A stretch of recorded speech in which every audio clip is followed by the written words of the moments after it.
देखिए question number 19 हम लोगों का, इसमें दिया हुआ है कि किसी व्यापार संघ के पास, लैंग्वेज वाला क्वेश्चन है। एक व्यापारी के पास 30,000 रुपया है।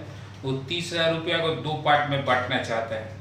माने वो कितना कितना पार्ट है, जैसे एगो के 10,000, एगो के 20,000, एगो के मान लीजिए 15,000, दूसर को 15,000, एगो के 12,000, एगो के 18,000। यही निकालना है कि कितना कितना बांटे कि पहला प्रथम बॉन्ड पर 5% वार्षिक और दूसरे पर 7% वार्षिक ब्याज प्राप्त होता है, तो कुल ब्याज 1,800 रुपया होना चाहिए। इसमें एक चीज और कह रहा है कि आप भी गुणन के प्रयोग द्वारा यह निर्धारित कीजिए। मैंने 30,000 क्वेश्चन तो आप खूब अच्छा समझिए कि 30,000 रुपया को दो पार्ट में बांटना है, तो कितना कितना होना चाहिए यही हम लोग को निकालना है। पहला पर 5% ब्याज, दूसरा पर 7% ब्याज, वो टोटल ब्याज जोड़ करके होना चाहिए। इसमें दो क्वेश्चन दिया है 19 में। 19 के में टोटल ब्याज होना चाहिए 1,800 रुपया, 19 के बी में दिया है टोटल ब्याज होना चाहिए 2,000 रुपया।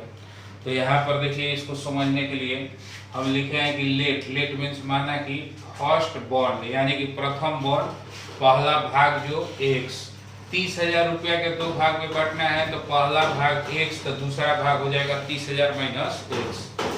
यहाँ पर जो 5% 7% लिखे हैं, इसका मतलब ये हुआ कि पहला बॉन्ड पर 5% ब्याज क्वेश्चन में कह रहा है और दूसरे बॉन्ड पर 7% ब्याज। तो अगर इसको हम लोग सिंपल तरीका से अभी का यूज ना करें तो देखिए यही ना लिखेंगे, खूब ध्यान से देखिएगा कि x का 5% प्लस 30,000 माइनस एक्स का 7%, यही टोटल होना चाहिए जोड़ करके ब्याज 1,800 रुपया। तो हम लोगों को मान निकालना है दो चीज का, एक्स का और 30,000 माइनस एक्स का। तो एक्स का वैल्यू निकल जाएगा, तो एक्स का वैल्यू यहाँ पर रख देंगे, 30,000 में से घटा देंगे तो ये भी निकल जाएगा। तो ये हुआ आपका सिंपल तरीका। लेकिन इसमें कह रहा है कि अवयव के गुणा का प्रयोग करना है, तो कुछ खास नहीं करना है, इसी को अवयव के गुणा के रूप में चेंज कर देना है। तो देखिए कैसे, जैसे ये जो शुरू वाला पार्ट है, जैसे एक्स है और दूसरा का में है 30,000 माइनस, इसको हम लोग रो में लिखेंगे और जो बाद वाला है पार्ट्स उसको लिख देंगे कॉलम में। तो यही हो जाएगा जैसे एक्स 30,000 माइनस, इसको लिख देंगे कॉलम में 5% और 7%। यही टोटल ब्याज जो है आना चाहिए कितना, 1,800। तो यहाँ पर देखिए, इस सिंपल आपको सवाल इस टाइप का बनाना होगा, तो आप सिंपल सोचिएगा कि कैसे इसको बनाएंगे हम, छोड़िए मैट्रिक्स के गुना। तो यही ना कीजिएगा कि x गुने 5, x का 5%, दूसरा का 30,000 माइनस x का 7%, और दोनों को जोड़ दीजिएगा तो टोटल ब्याज आ जाएगा कितना, 1,800। तो सेम इसी को मैट्रिक्स में बदलना है, तो बड़ा सिंपल उपाय है। शुरू वाले पार्ट्स को देखिए, शुरू में x है, इसमें 30,000 माइनस x है, तो शुरू वाले को रो में, आप बाद वाले को खाली लिख देना है क्या में, कॉलम में।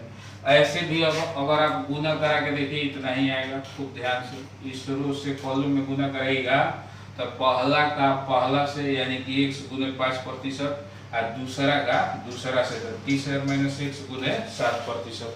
हमको पूरा उम्मीद है कि अब आप लोग समझ गए होइएगा कि मैट्रिक्स में कैसे सजाना है।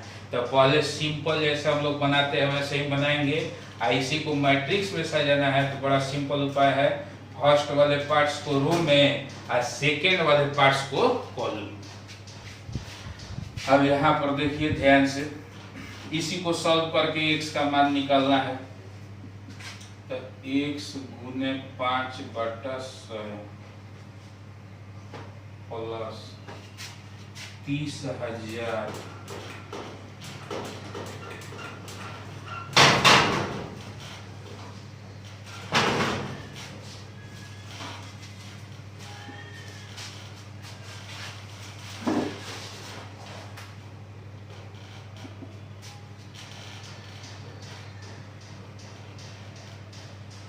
अब यहाँ पर देखिए 100 का लघुत्तम जो है आपका 100 हो जाएगा।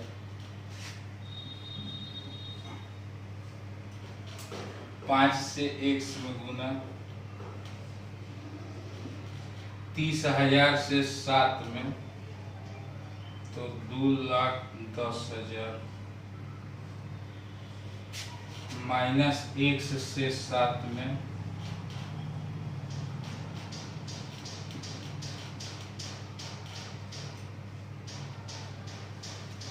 अब यहाँ पर देखिए 5x माइनस 7x का माइनस 2x प्लस 2,10,000 बराबर इस 100 से आप इधर 1800 में गुना कराइएगा तो 1,80,000। आगे देखिए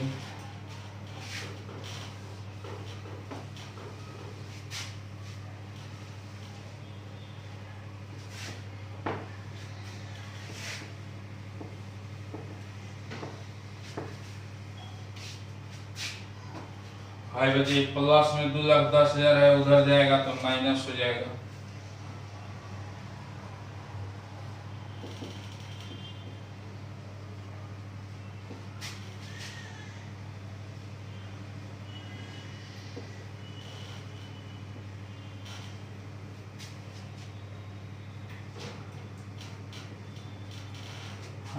माइनस 2x बराबर माइनस 30,000 पूरा कट जाएगा। x बराबर 15,000। ये आपका देखिए प्रथम पॉइंट ये आंसर हो गया। और इसके बाद सेकेंड पॉइंट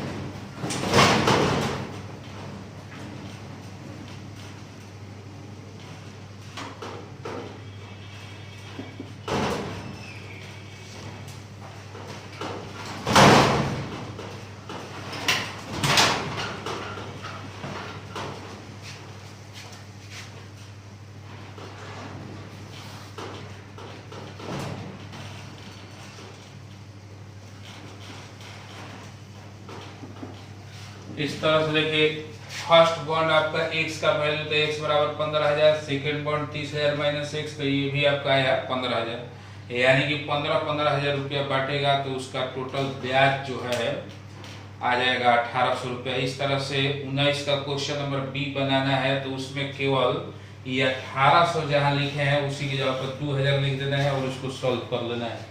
अब हम लोग अगले क्वेश्चन की ओर बढ़ेंगे, क्वेश्चन नंबर 20।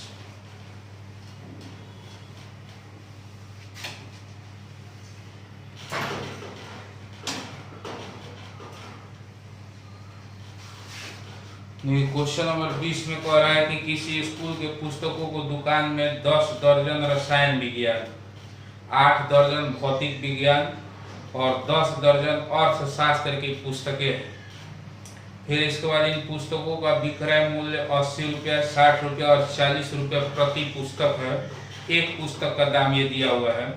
तो आप बीजगणित के प्रयोग द्वारा ज्ञात कीजिए कि सभी पुस्तकों को बेचने से दुकान को कुल कितनी धनराशि प्राप्त होगी। यहाँ पर देखिए क्वेश्चन नंबर 20 में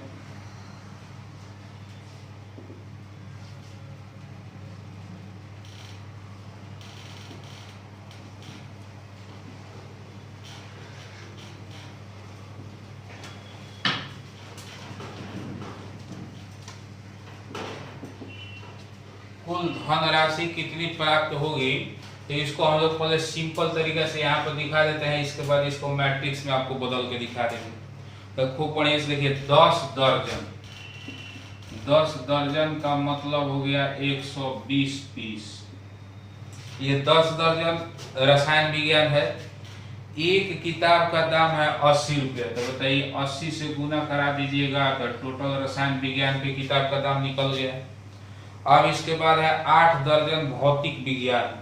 तो 8 दर्जन को पीस में बदलिएगा तो 8 से 12 में गुना करेगा तो 96 पीस। इसका एक किताब का दाम है 60 रुपया। तो 60 से गुना करा दीजिएगा तो भौतिक विज्ञान का टोटल निकल गया।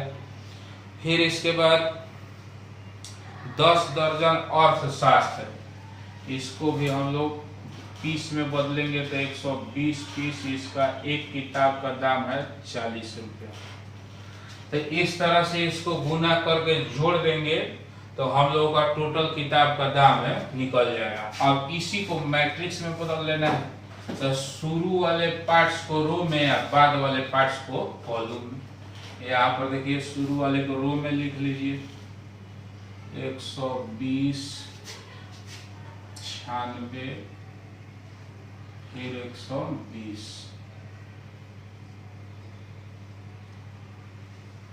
कॉलम में लिखिएगा 80, 60, 40।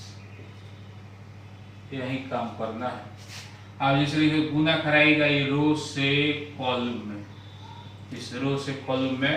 तो पहला का पहला से ये आ गया, दूसरा का दूसरा से, तीसरा का तीसरा से। अब इसी को सॉल्व कर देना है। ये हो जाएगा 9600।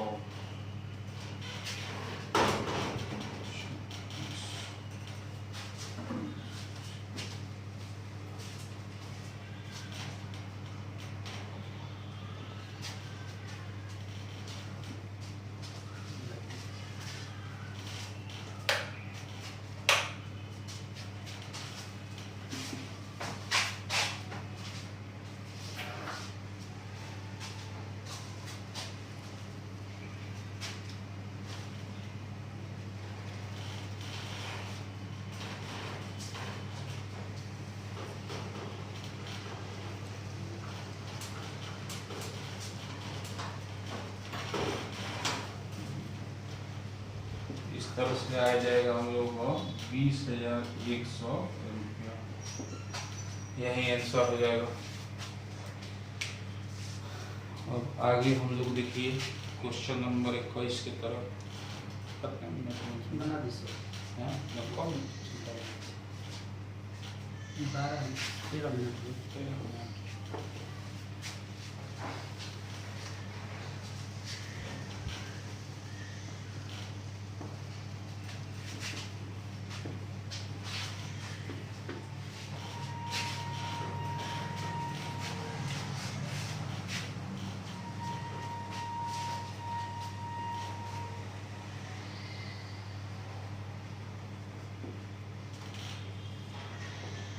क्वेश्चन नंबर 21 और 22 को बनाने के लिए इसमें देखिए किताब में क्वेश्चन नंबर 21 से पहले दिया हुआ है कुछ मैट्रिक्स और उसका ऑर्डर। जैसे देखिए हम लिखते हैं x, y, z, w।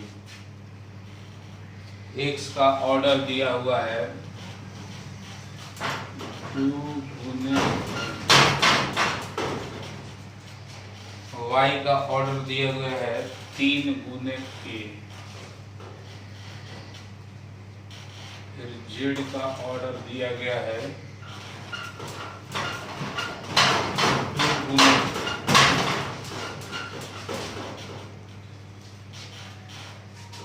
z का ऑर्डर दिया गया है 2 गुने p, और w का ऑर्डर दिया गया है n गुने 3, p का ऑर्डर दिया गया है p गुने k।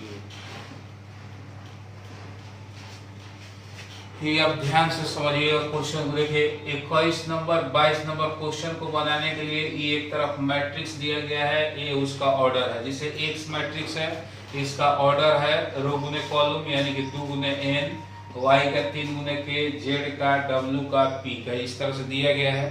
अब क्वेश्चन नंबर हम लोग 21,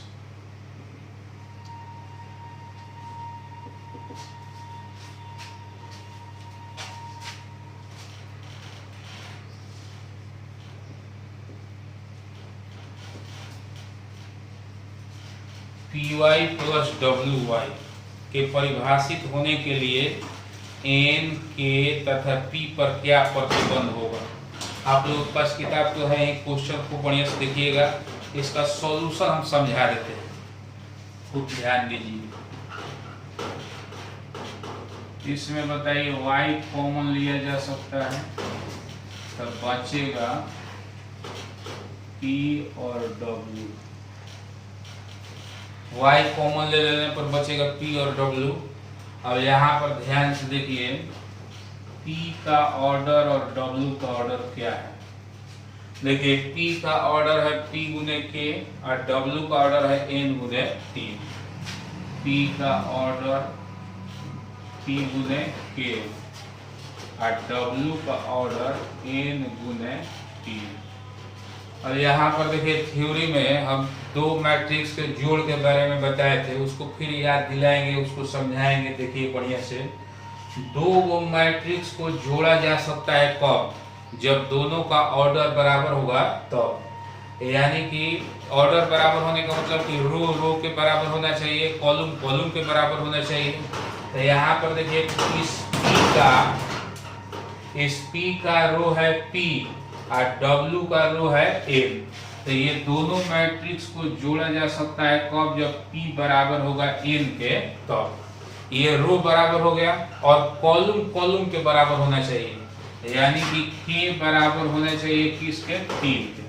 इस तरह से हम लोगों को यहाँ पर कंडीशन मिलता है कि ये जो है P प्लस W, यानी कि दो मैट्रिक्स को आप जोड़ सकते हैं कब, जब दोनों का ऑर्डर बराबर होगा तब। ऑर्डर का मतलब रो रो के बराबर होगा, कॉलम कॉलम के।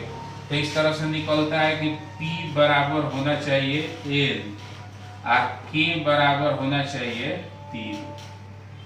और ये हम लोगों का ऑप्शन ए में दिया हुआ है, इसलिए आंसर हो जाएगा ए।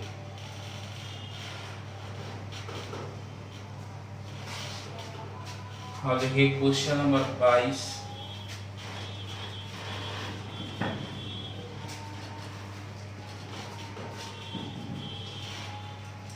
इसमें दिया हुआ है कि यदि n बराबर हो p के,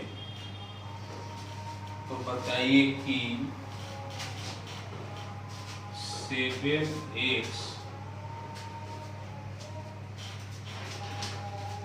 7x माइनस 5z का कोटि।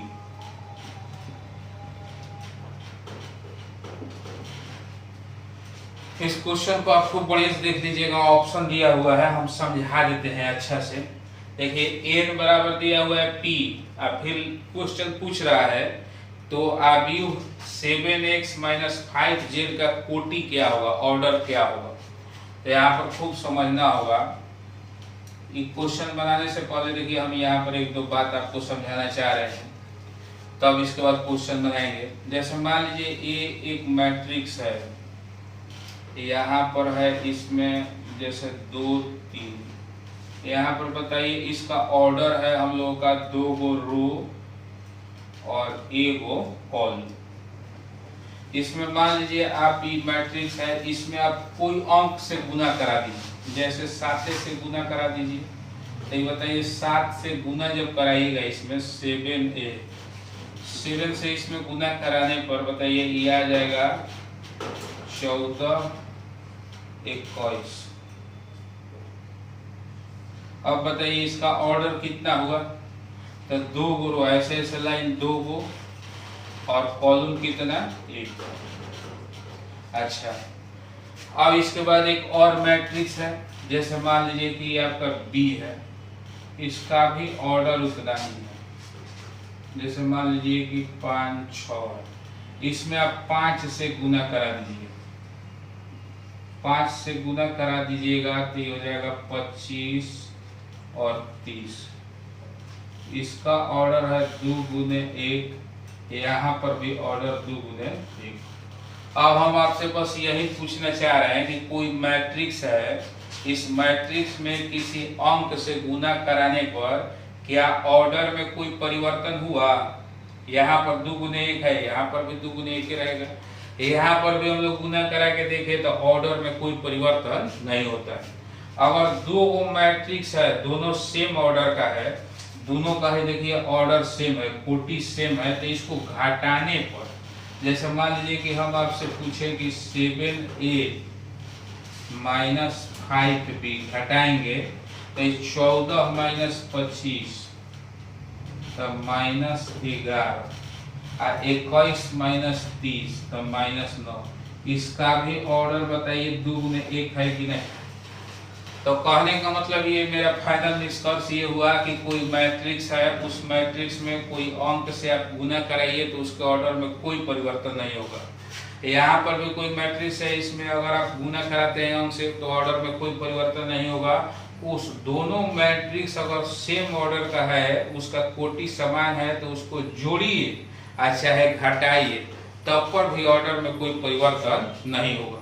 इस बात को आप लोग खूब बढ़िया से समझ लीजिए और इसी आधार पर अब हम देखिए बना देते हैं सवाल।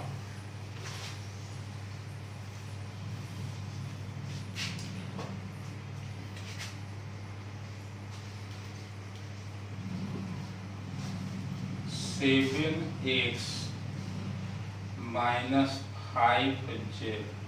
अब बताइए यहाँ पर x का ऑर्डर कितना है? 2 गुने n। इस z का ऑर्डर कितना है?